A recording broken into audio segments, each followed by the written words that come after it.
Seigneur Dieu, à prendre au sérieux les abîmes qui nous séparent de toi. Comment les franchir? Comment parvenir jusque dans ta présence? Heureusement que cela ne dépend pas de nous.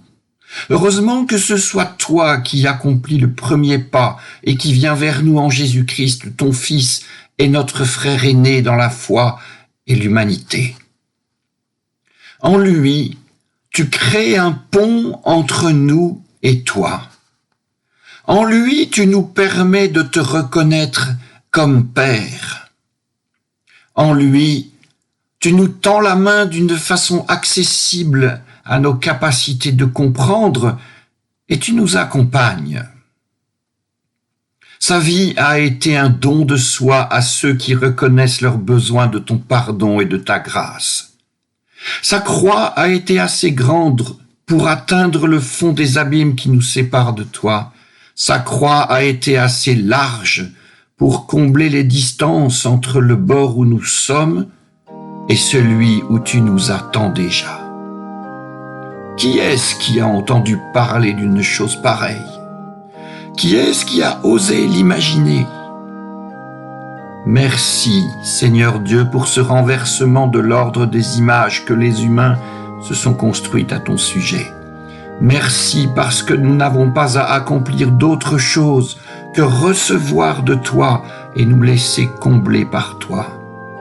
Merci parce que tu ne crains pas les « qu'en diront les gens », mais tu laisses libre cours à ta bonté, même au prix de t'abaisser vers nous, et comme abandonner ta puissance et ta gloire, l'instant d'un geste et pour l'éternité.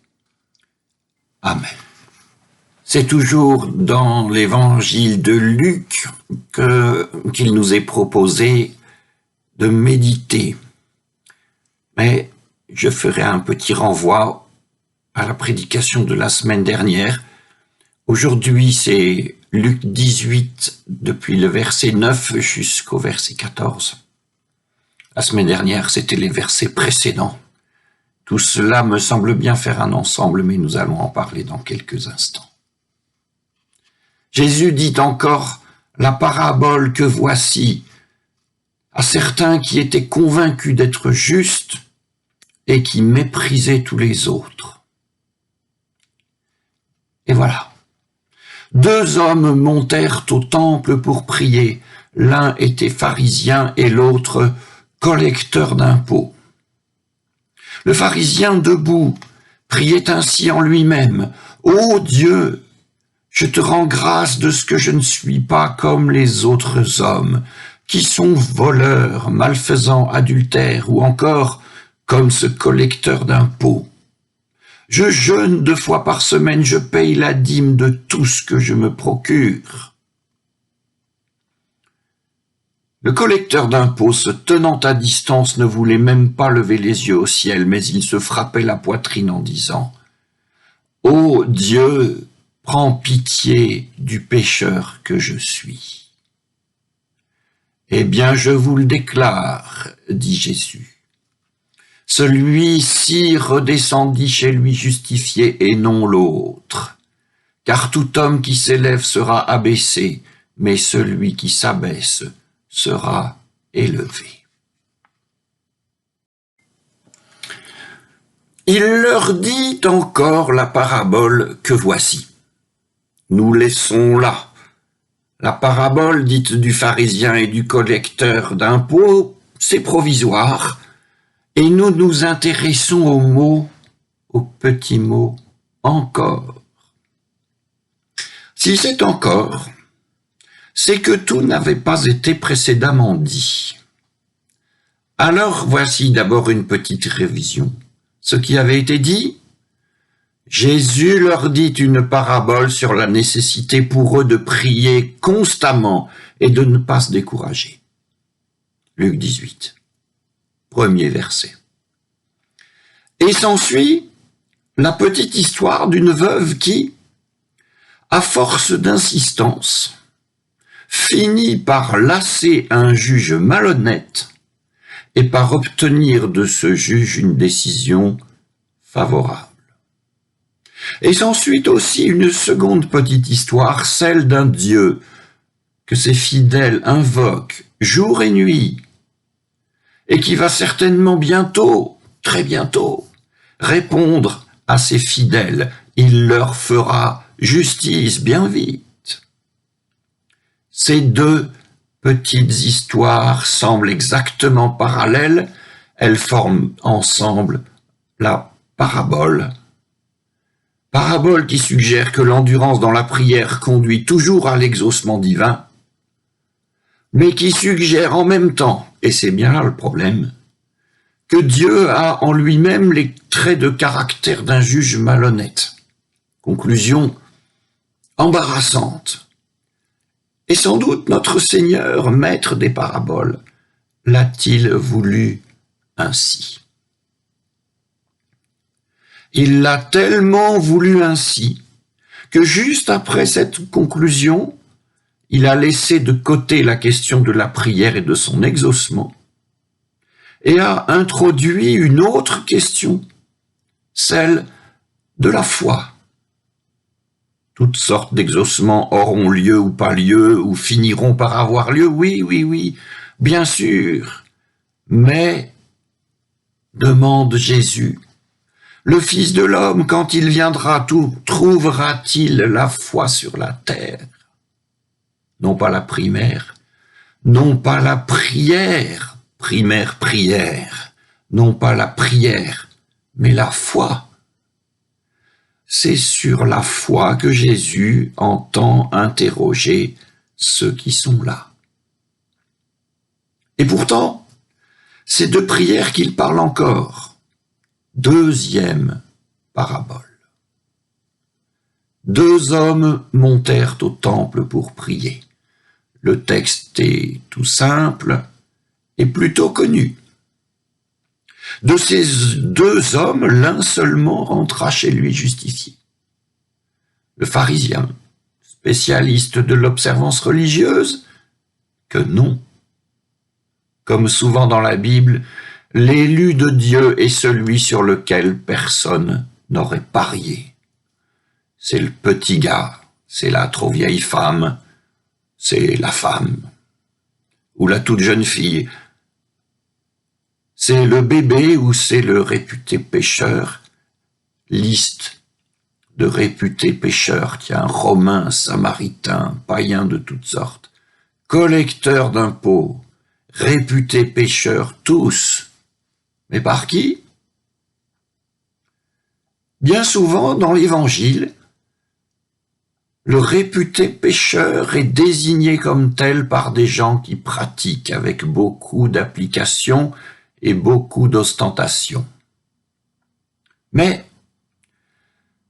ce qui fait ici la différence avec une simple énumération, c'est que nous est ouvert une forme de connaissance de la conscience de soi. D'abord, je te rends grâce, mon Dieu, de ce que je ne suis pas comme les autres hommes, je pratique ardemment la loi, et je ne suis pas comme les autres hommes qui sont tout de pourriture en dedans comme en dehors. Je ne suis pas, vive moi, je ne suis pas comme ce collecteur d'impôts dont même la pourriture est pourrie. Autre forme de la conscience de soi, celle du réputé pécheur collecteur d'impôts.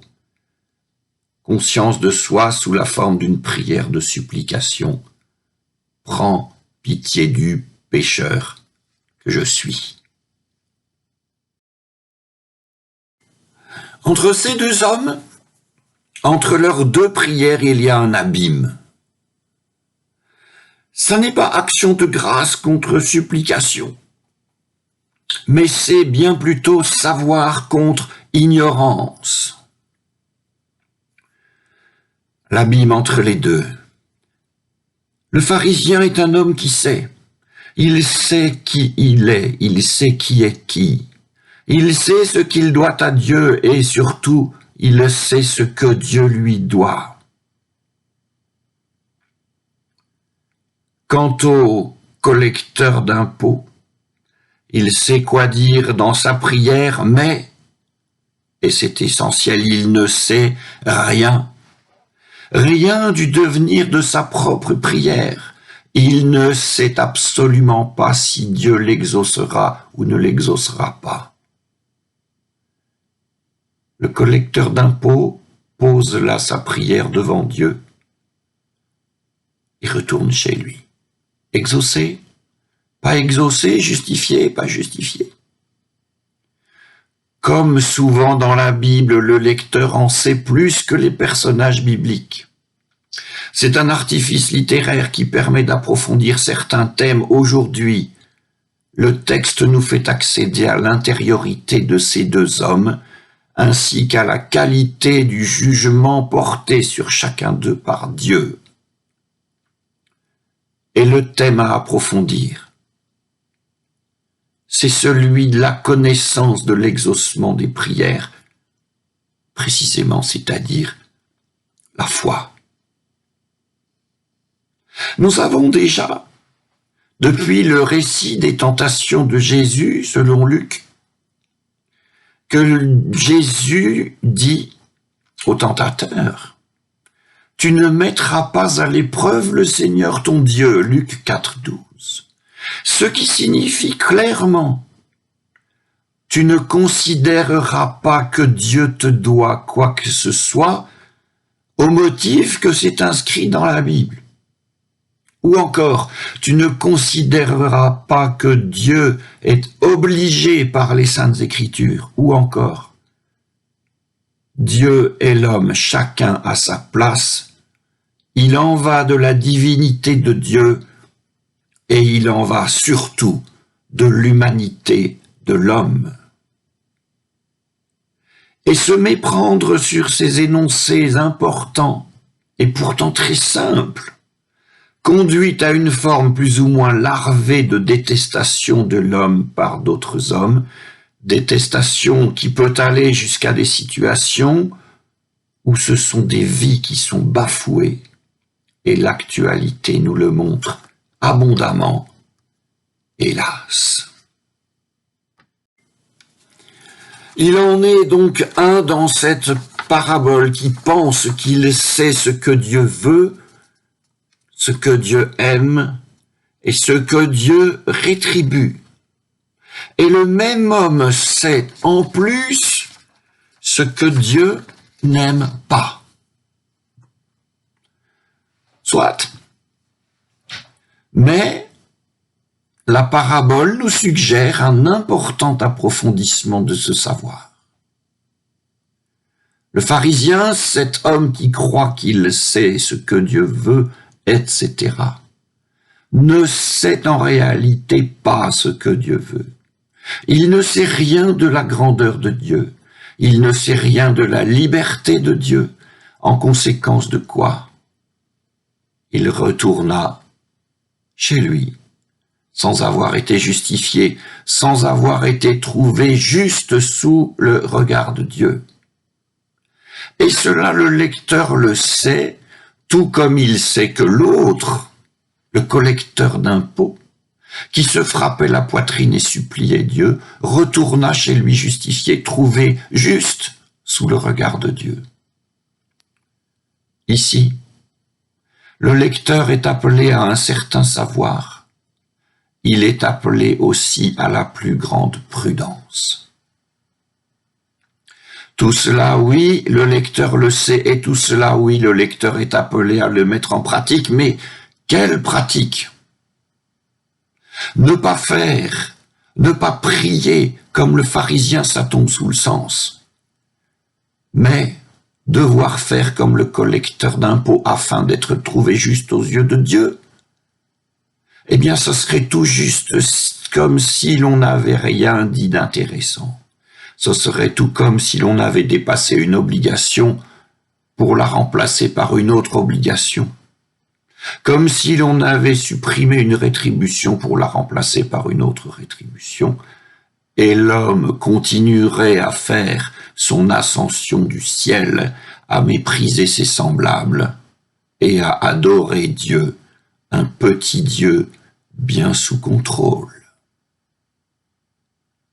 Le collecteur d'impôts, chers amis, ne sait rien de sa justification et il ne cherche pas à savoir. Il pose sa prière devant Dieu et il part. Il laisse là sa prière et un éventuel exaucement, et c'est tout et rien d'autre. Toute sa foi est dite ainsi.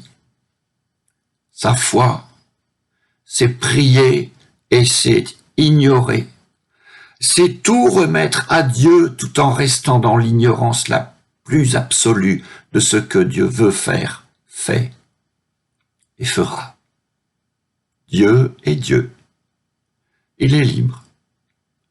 Quant au pécheur réputé pécheur, il se sait, pécheur, il demeure aux yeux des gens qui jugent et condamnent, mais plaise à Dieu qu'il en soit autrement, plaise à Dieu de justifier.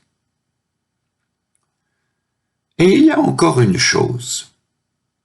Nous voyons dans la parabole que les frontières entre le pharisien et le collecteur d'impôts semblent particulièrement étanches. Il n'y a pas d'espace, il n'y a pas de porosité qui laisse penser qu'un repentir ou un changement d'orientation serait possible. Est-on une fois pour toutes l'un ou l'autre, pharisien d'âme et de pensée ou collecteur d'impôts? Est-on une fois pour toutes arrogant devant Dieu ou humble devant Dieu, respectueux ou méprisant de ses semblables?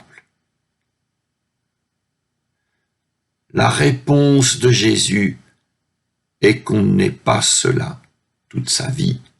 Autrement est possible, et elle tient dans le texte en tout petit signe bien discret, à la fin. Celui qui s'élève sera abaissé, et celui qui s'abaisse sera élevé. J'insiste sur le S. La forme pronominale des verbes, le petit S apostrophe, signale qu'il y a des chemins possibles, que l'homme peut bouger et que la méchanceté n'a pas le dernier mot. Ainsi, si quelqu'un avance sur le chemin de l'humilité, sur le chemin du Fils de l'homme, que l'on peut aussi appeler chemin de la foi, il apprendra à prier, chemin faisant. Il apprendra à oublier qu'il a prié. Il apprendra à oublier pourquoi il a prié et à oublier jusqu'à son propre oubli.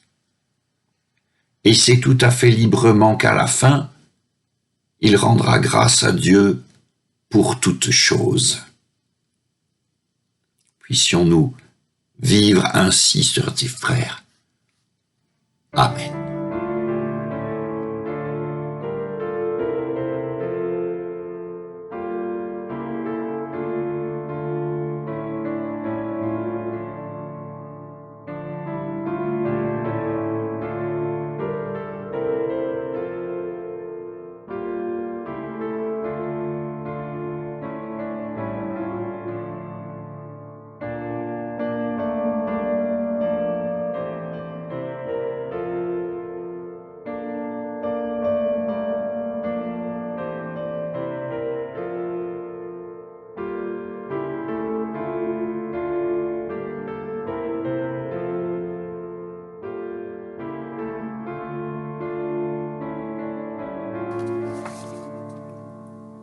Seigneur Dieu, tu sais mieux que nous-mêmes ce que nous sommes.